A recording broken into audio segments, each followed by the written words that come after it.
मखाना अब ब्रांड बिहार के रूप में देश और विदेश के बाजारों में अपनी जगह मजबूत कर रहा है। सरकार अब इसी तर्ज पर राज्य की अन्य बागवानी फसलों को भी अंतर्राष्ट्रीय स्तर पर पहचान दिलाने के लिए काम कर रही है। मखाना उत्पादन में आधुनिक तकनीकों के इस्तेमाल और सीधे निर्यात की सुविधा मिलने से अब बिहार का किसान बिचौलियों के चंगुल से निकलकर सीधे वैश्विक बाजार से जुड़ रहा है। नमस्कार, मैं हूं श्रेया आनंद और आप देख रहे हैं न्यूज़ 11 भारत का डिजिटल प्लेटफॉर्म। बिहार की मिट्टी और पानी से उपजा मखाना अब सिर्फ एक स्नैक नहीं बल्कि वैश्विक स्तर पर राज्य की पहचान बन चुका है। मखाना वैल्यू चेन में किए गए इनोवेशन के लिए निदेशालय को प्रतिष्ठित golden peacock innovative product service award 2026 से नवाजा गया है। यह पुरस्कार इंस्टीट्यूट ऑफ डायरेक्टर्स यानी कि IOD द्वारा दिया जाता है, जिसका चयन भारत के पूर्व मुख्य न्यायाधीश जस्टिस उदय U ललित की अध्यक्षता वाली एक उच्च स्तरीय जूरी ने किया है। बिहार के लिए मखाना केवल एक फसल नहीं है बल्कि गौरव का विषय है।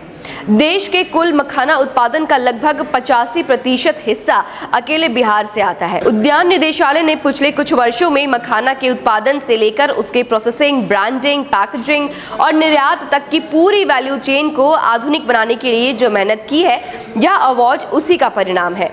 इंस्टीट्यूट ऑफ डायरेक्टर्स की ओर से जारी आधिकारिक पत्र के अनुसार यानी कि ऑफिशियल रिपोर्ट के अनुसार इस पुरस्कार की ट्रॉफी और प्रमाण पत्र जल्द ही नई दिल्ली में आयोजित एक भव्य समारोह में प्रदान किए जाएंगे। IOD के director general doctor VK Agnihotri ने उद्यान निदेशालय के निदेशक अभिषेक कुमार और उनकी टीम को सस्टेनेबिलिटी और उत्कृष्टता के प्रति उनकी प्रतिबद्धता के लिए विशेष रूप से बधाई दी है।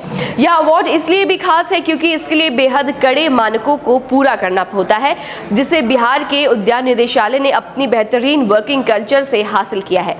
यह अवार्ड राज्य में कृषि क्षेत्र के बढ़ते आत्मविश्वास और भविष्य की संभावनाओं को नई ऊर्जा प्रदान करने वाला है।